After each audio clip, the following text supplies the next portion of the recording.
शक की पराकाष्ठा उत्तर प्रदेश के जिला मुरादाबाद की तहसील ठाकुरद्वारा से लगभग 8 किलोमीटर दूर दक्षिण दिशा में स्थित है गांव निर्मलपुर। वैसे तो इस गांव में हर वर्ग के लोग रहते हैं, लेकिन यहाँ ज्यादा आबादी मुस्लिम वर्ग की है। 9 जून 2019 को रात के कोई 10:30 बजे का वक्त रहा होगा। उसी समय अचानक इसी गांव में रोहताश के घर से चीखने चिल्लाने की आवाजें आने लगी। चीखने की आवाज सुनकर गांव के लोग चौंक गए, क्योंकि रोहताश का घर वैसे भी गांव के पूर्व में बाहर की ओर था। लोगों ने सोचा कि रोहताश के घर में शायद बदमाश घुस आए हैं, इसलिए पड़ोसी अपनी अपनी छतों पर चढ़कर उसके घर की स्थिति का जायजा लेने लगे। लेकिन रात के अंधेरे में कुछ भी मालूम नहीं पड़ रहा था, इसी कारण कोई भी उसके घर पर जाने की हिम्मत नहीं जुटा पा रहा था। रोहताश के घर से लगा हुआ उसके छोटे भाई छतरपाल का मकान था। छतरपाल का बड़ा बेटा सुनील प्रजापति अपने ताऊ के घर से चीख पुकार की आवाजें सुनकर समझ गया कि वहां कुछ तो गड़बड़ है। जानने के लिए वह अपनी छत पर चढ़ गया। उसने देखा कि एक आदमी उसकी ताई पर लिपट रहा है। यह देखकर वह तैश में आ गया। वह फुर्ती से अपने घर की दीवार लंघ कर ताऊ रोहताश के घर में जा पहुंचा। वहां का मंजर देखकर वह डर के मारे थर्रा गया। उस वक्त उसने देखा कि उसके ताऊ रोहताश के हाथ में कैंची है, जिससे वह ताई को मारने की कोशिश कर रहा था। वह उसी कैंची से अपने चारों बच्चों को पहले ही लहूलुहान कर चुका था। अपने सामने खड़े शैतान बने ताऊ को देखते ही उसे डर तो लगा, लेकिन फिर भी उसने जैसे तैसे कर हिम्मत जुटाए और फुर्ती दिखाते हुए उसने अपने ताऊ को दबोच लिया। उसने ताकत के बल पर उसके हाथ से वह कैंची भी छीन कर नीचे फेंक दी। सुनील की हिम्मत को देखते हुए पड़ोसी भी घटनास्थल पर इकट्ठे हो गए। उसी दौरान रोहताश वहां से फरार हो गया। वहां पर मौजूद लोगों ने देखा कि उसके 4 बच्चे 18 वर्षीय सलोनी, 16 वर्षीय शिवानी, 14 वर्षीय बेटा रवि और सबसे छोटा 10 वर्षीय बेटा आकाश बुरी तरह से लहूलुहान पड़े हुए चीख रहे थे। उनकी नाजुक हालत देखते हुए गांव वालों के सहयोग से सुनील ने उन्हें ठाकुरद्वारा के सरकारी अस्पताल में पहुंचाया। रवि को देखते ही डॉक्टर ने उसे मृत घोषित कर दिया। तीनों बच्चों की बिगड़ी हालत को देखते हुए डॉक्टरों ने उन्हें काशीपुर के हायर सेंटर रेफर कर दिया। काशीपुर में उन्हें एक निजी अस्पताल में भर्ती कराया गया, जहां पर 2 बच्चों की हालत ज्यादा नाजुक बनी हुई थी। अगले दिन ही सोमवार को इस मामले के सामने आते ही ठाकुरद्वारा पुलिस ने काशीपुर पहुंचकर घायल बच्चों की स्थिति का जायजा लिया। पुलिस ने रोहताश की पत्नी कलावती से जानकारी हासिल की। पुलिस पूछताछ में कलावती ने बताया कि उसका पति रोहताश शराब पीने का आदी था। वह अपनी कमाई के ज्यादातर पैसे शराब पीने में ही खर्च कर देता था। वह और उसके बच्चे जब कभी भी उससे खर्च के लिए पैसों की मांग करते तो वह पैसे देने के बजाय उन्हें मारने पीटने पर उतारू हो जाता था। कलावती ने पुलिस को बताया कि रविवार की शाम जब पति देर रात घर वापस लौटा तो काफी नशे में था। खाना खाकर सभी लोग छत पर सो गए। रात में उठकर रोहताश ने गहरी नींद में सोए बच्चों पर कैंची से हमला करना शुरू कर दिया। उसने चारों बच्चों को इतनी बुरी तरह गोदा कि उनकी आंतें तक बाहर निकल आई। बच्चों के चीखने की आवाज सुनकर कलावती जाग गई। उसने बच्चों को बचाने की कोशिश की तो वह उस पर भी कैंची से हमला करने लगा। उसी दौरान किसी तरह सुनील आ गया। यदि वह नहीं आता तो बच्चों की तरह वह उसका भी यही हाल कर देता। पुलिस ने रोहताश के भाई विजयपाल सिंह की तहरीर पर रोहताश के खिलाफ हत्या का प्रयास करने का मुकदमा दर्ज कर लिया। मामले की विवेचना कोतवाली प्रभारी मनोज कुमार सिंह ने स्वयं ही संभाली। कलावती से पूछताछ के बाद कोतवाली प्रभारी मनोज कुमार सिंह को पता चला कि रोहताश के परिवार की माली हालत ठीक नहीं थी। कलावती के पास बच्चों का इलाज कराने के लिए पैसे भी नहीं थे। इस स्थिति को देखते हुए कोतवाल ने उसी वक्त घायल बच्चों के इलाज के लिए 50,000 रुपए की मदद कलावती को की। उन्होंने 50,000 रुपए कलावती के खाते में डलवा दिए। घटना को अंजाम देने के बाद से ही रोहताश फरार हो गया था। उसका पता लगाने के लिए 3 पुलिस टीमें गठित की गईं। पुलिस टीमें रोहताश को हर संभव स्थान पर खोजने लगीं, लेकिन उसका कहीं भी अता पता नहीं था। इस केस की गहराई तक जाने के लिए पुलिस ने रोहताश के परिजनों के साथ साथ उसके कुछ खास रिश्तेदारों से भी पूछताछ की, लेकिन इस पूछताछ में पुलिस के हाथ कोई ऐसा सुराग नहीं लगा जिसके आधार पर पुलिस की जांच आगे बढ़ सके। उसी दौरान पुलिस को पता चला कि रोहताश काफी दिनों से परेशान दिख रहा था। उसे तांत्रिकों के पास चक्कर लगाते भी देखा गया था। तांत्रिक का नाम सामने आते ही पुलिस ने कयास लगाया कि कहीं यह सब मामला तांत्रिक से ही जुड़ा हुआ तो नहीं है।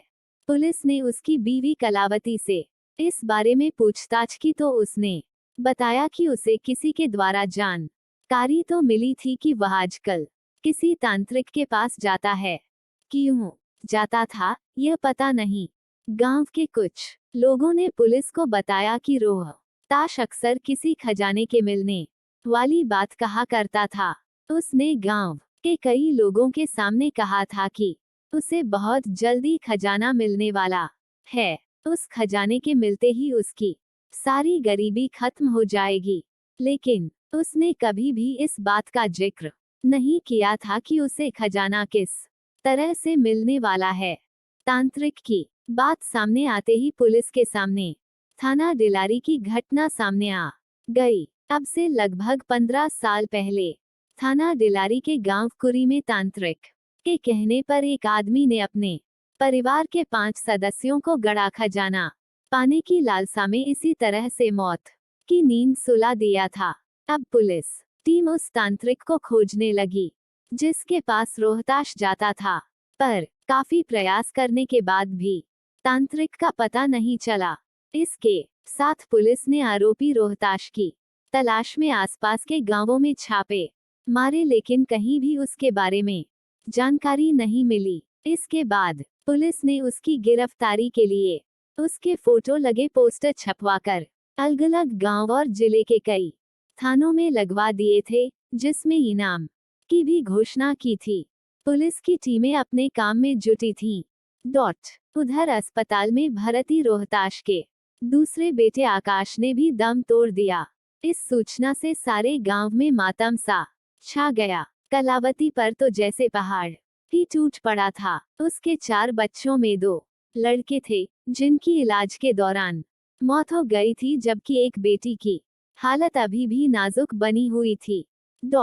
उसी दिन शुक्रवार की देर शाम पुलिस को मुखबिर से सूचना मिली कि रोहताश निर्मलपुर के जंगलों में छिपा है। इस सूचना पर कोतवाली प्रभारी मनोज कुमार पुलिस टीम के साथ जंगलों में पहुंचे और घेराबंदी कर रोहताश को जंगल से अपनी हिरासत में ले लिया। पुलिस ने रोहताश से पूछताछ की तो उसने इस वारदात के पीछे की जो कहानी बताई वो बड़ी ही अजीबोगरीब निकली। जिला मुरादाबाद के कस्बा ठाकुर द्वारा से लगभग 8 किलोमीटर दूर गांव निर्मलपुर में रोहताश अपने परिवार के साथ रहता था। उसके परिवार में पत्नी कलावती के अलावा 2 बेटे और 2 बेटियां थीं। रोहताश टेलरिंग का काम करता था। उसके पास खेती की 2.5 बीघा जमीन भी थी। बच्चों को पढ़ाने की खातिर उसे ज्यादा पैसे कमाने की इतनी धुन थी कि टेलरिंग के काम के साथ साथ वह गांव में चौथाई पर जमीन लेकर उस में भी खेती कर लेता था। कई साल पहले की बात है। रोहताश का अपने घर वालों से जमीन को लेकर विवाद हो गया था, जिसमें कलावती ने भी बढ़ चढ़ कर हिस्सा लिया था। लेकिन कुछ दिनों बाद ही रोहताश ने अपने घर वालों से बोलना शुरू कर दिया। यह बात कलावती को बहुत बुरी लगी। कलावती ने पति की इस बात का विरोध किया, लेकिन रोहताश ने पत्नी की बात को तवज्जो नहीं दी। फिर क्या था, इसी बात पर रोहताश और कलावती के बीच झगड़ा होने लगा। उन दोनों के पारिवारिक जीवन में खटास पैदा हो गई। रोहताश पहले कभी कभार शराब पीता था, लेकिन पत्नी से कलह होने के बाद वह शराब का आदी हो गया। उसने शुरू में टेलरिंग का काम सूरजनगर कस्बे में शुरू किया था, लेकिन शराब का आदी हो जाने के बाद उसने अपने गांव के पास स्थित कालीवाला में अपना काम शुरू कर लिया। रोहताश के चारों बच्चे स्कूल जाने लगे थे, जिसके बाद उनकी पढ़ाई और खानपान व अन्य खर्च बढ़े तो रोहताश को आर्थिक तंगी हो गई। कालीवाला में उसने काम शुरू किया तो वहां काम जमने में भी काफी वक्त लग गया, जिसके कारण वह परेशान रहने लगा। उन्हीं बढ़ते खर्चों के कारण उसे बीवी बच्चे भार लगने लगे थे। जब कभी भी कलावती या बच्चे उससे पैसों की डिमांड करते तो वह झुंझला उठता और गुस्से में उन्हें शब्द भी कह देता था। कलावती उसे शराब पीने को मना करती थी, लेकिन वह पत्नी की नहीं सुनता था। इस बात से दुखी होकर कलावती ने यह बात अपने भाई लखू को बताई। एक दिन लखू कल्याणपुर निवासी अपने बड़े बहनोई को लेकर गांव निर्मलपुर पहुंचा। उन दोनों ने रोहताश को समझाने की कोशिश की तो रोहताश ने कलावती में ही तमाम खामियां गिना दी। उस वक्त भी उसने कहीं भी अपनी गलती नहीं मानी थी। उनके जाने के बाद रोहताश ने पत्नी को आड़े हाथों लिया। उसके बाद तो रोहताश ने शराब पीने की अति ही कर दी थी। वह सुबह ही घर से काम पर जाने की बात कहकर घर से निकल जाता और देर रात नशे में धुत होकर घर पहुंचता। ज्यादा शराब पीने से उसका शरीर भी काफी कमजोर हो गया था, जिसके कारण उसके मन में हीन भावना पैदा हो गई थी। एक बात और, वह खुद को नामर्द भी समझने लगा। अपने इलाज के लिए वह कई नीम हकीमों से भी मिला, लेकिन कोई लाभ नहीं हुआ। जब हकीमों से दवा लाने वाली बात कलावती को पता चली तो उसने उसे दवा लाने से मना कर दिया। इसके बाद तो उसे अपनी पत्नी पर पूरा शक हो गया था कि उसके संबंध उसके जीजा के साथ हैं। इसी कारण वो उसे सेक्स की दवा लाने से मना करती है। रोहताश की बेटियां काफी समझदार हो चुकी थीं, लेकिन उन्हें पढ़ाई करने की इतनी धुन थी कि उन्हें मोबाइल वगैरह से कोई लगाव नहीं था। 6 सदस्यों वाले इस घर में एक ही मोबाइल था, जो रोहताश के पास ही रहता था, जिसके कारण कलावती के किसी भी रिश्तेदार का फोन उसी के मोबाइल पर आता था। कलावती की सबसे बड़ी मजबूरी यही थी कि उसे जब किसी भी रिश्तेदार से बात करनी होती तो वह या तो सुबह ही कर सकती थी या फिर शाम को। और रोहताश में सबसे बड़ी कमी थी कि वह घर आकर किसी के फोन आने की बात अपनी बीवी को नहीं बताता था। कई बार कल्याणपुर निवासी उसके साढ़ू ने उसकी बीवी और बच्चों से बात करने की इच्छा जाहिर की, लेकिन रोहताश हमेशा ही कह देता कि अभी वह बाहर है, घर जाकर बात करा देगा। घर जाने के बाद भी वह कोई न कोई बहाना करते हुए साढ़ू की बात नहीं कराता था। रोहताश अपने साढ़ू को गलत मानकर उससे चिढ़ने लगा था। फिर साढ़ू का बार बार फोन आने से उसे शक हो गया कि उसकी बीवी के उसके साथ अवैध संबंध हैं, तभी तो वह बार बार उससे बात करना चाहता है। विगत होली पर जब रोहताश के रिश्तेदार उससे मिलने आए तो उन्होंने कलावती से शिकायत की कि वह उनसे फोन पर भी बात नहीं करती। तब कलावती को पता चला कि रिश्तेदारों ने उससे बात कराने के लिए रोहताश को कई बार फोन किया था, पर उसने जानबूझ कर उसकी बात नहीं कराई। इस पर कलावती बौखला उठी। उसने पति को उल्टी सीधी सुनाते हुए अपना एक अलग मोबाइल दिलाने की बात कही। इस बात को भी रोहताश ने अपने साढ़ू से जोड़ते हुए सोचा कि वह जरूर अपने जीजा से बात करने के लिए ही अलग मोबाइल मांग रही है, यानी उसके दिमाग में शक का कीड़ा और भी बलवती हो उठा। मोबाइल दिलाने की बात को लेकर दोनों के बीच फिर से नोक झोंक हुई। बात इतनी बिगड़ी कि गुस्से में आकर रोहताश ने अपना भी मोबाइल तोड़ डाला। उसके बाद उसने पत्नी को हिदायत दी कि वह भविष्य में अपने जीजा से बात न करे, अन्यथा अंजाम बहुत बुरा होगा। रोहताश की यह धमकी सुनकर कलावती ने इसकी शिकायत अपने भाई लखू से कर दी। लखू ने फिर से अपने जीजा रोहताश को समझाने की कोशिश की, लेकिन रोहताश पर उसकी बातों का कोई असर नहीं हुआ। साले के घर से जाते ही रोहताश ने बीवी को अपशब्द कहे, साथ ही उसने उससे घर छोड़कर चले जाने को भी कह दिया। इस पर दोनों में तकरार बढ़ गई। इसी तू मैं के बीच कलावती ने पति से कहा कि यह घर छोड़कर तो तुम्हें चले जाना चाहिए। यह घर मेरा, बच्चे मेरे, यहाँ पर तुम्हारा क्या है। रोहताश छोटी सोच का इंसान था। उसने कलावती की बात को दूसरे नजरिए से देखते हुए अर्थ लगाया कि बच्चे भी उसके नहीं तो जरूर उसके साड़ू के ही हैं। कलावती की बात सुनते ही वह अपना आपा खो बैठा। उसके मन में एक बात की गलतफहमी बैठी तो वह शैतान बन बैठा। वह उस दिन के बाद से बीवी और बच्चों का दुश्मन बन बैठा। रोहताश अपने चारों बच्चों को उचित शिक्षा दिला रहा था ताकि उनकी कहीं सरकारी नौकरी लग सके। उनकी पढ़ाई के लिए ही उसने दिन रात एक करके काफी पैसा कमाया था। अपने सपने को साकार करने के लिए जितनी मेहनत उसने की थी, उससे कहीं ज्यादा उसके बच्चे कर रहे थे। उसकी सबसे बड़ी बेटी सलोनी इस वक्त बीए फर्स्ट ईयर में और मंझली शिवानी कक्षा 12 में पढ़ रही थी। उसका बेटा रवि गांव गोपीवाला के जनता इंटर कॉलेज में 9वीं कक्षा में तथा सबसे छोटा आकाश यहीं पर कक्षा 7 में पढ़ रहा था। बीवी और बच्चों के प्रति उसके दिल में नफरत पैदा होते ही उसके दिल में शैतान पैदा हो गया। उसने प्रण किया कि अगर ये चारों बच्चे उसके साड़ू के हैं तो वह सभी को खत्म कर डालेगा। इसके बाद वह हर रोज ही अपनी बीवी और बच्चों को मौत की नींद सुलाने के लिए नए प्लान बनाने लगा, लेकिन वह अपनी साजिश में कामयाब नहीं हो पा रहा था।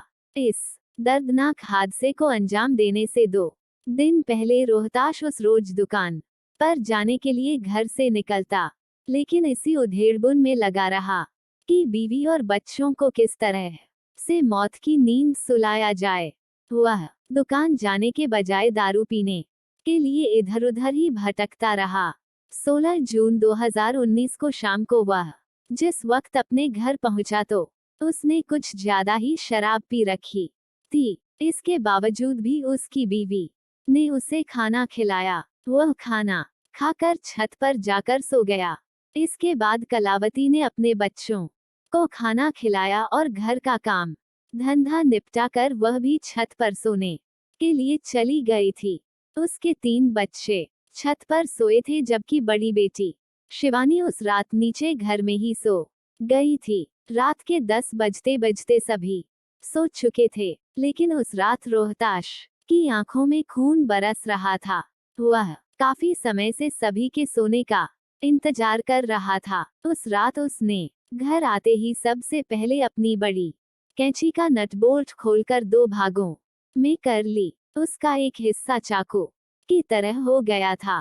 कैंची के एक हिस्से को उसने रात के सोते समय अपने सिरहाने रख ली। जब उसकी बगल में लेटी बीवी नींद में खर्राटे भरने लगी तो उसके अंदर बैठा शैतान जाग उठा। वह अपने बिस्तर से उठा और सीधा दूसरी छत पर सोए तीनों बच्चों के पास पहुंच गया। उसने अब देखा न ताब शैतान बनकर कैंची के एक भाग से बच्चों पर ताबड़तोड़ वार करने लगा। देखते ही देखते बच्चे चीख पुकार मचाने लगे। बहन भाइयों की चीख सुनकर जैसे ही शिवानी जीने पर आई तो रोहताश ने उस पर भी जान लेवा हमला कर दिया। उसके बाद जैसे ही कलावती उसे बचाने के लिए पहुंची तो उसने उसे भी मारने की कोशिश की, लेकिन उस वक्त तक उसका भतीजा सुनील शोर शराबा सुनकर वहां आ गया था, जिसकी वजह से कलावती मौत के मुंह में जाने से बच गई।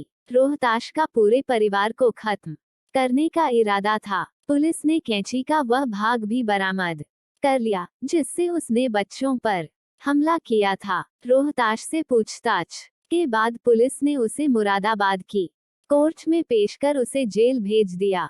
रोहताश की पत्नी कलावती ने अपने ऊपर लगाए गए आरोपों को झूठा और पूरी तरह से निराधार बताया। उसने पुलिस को बताया कि उसके चारों बच्चे रोहताश के ही हैं।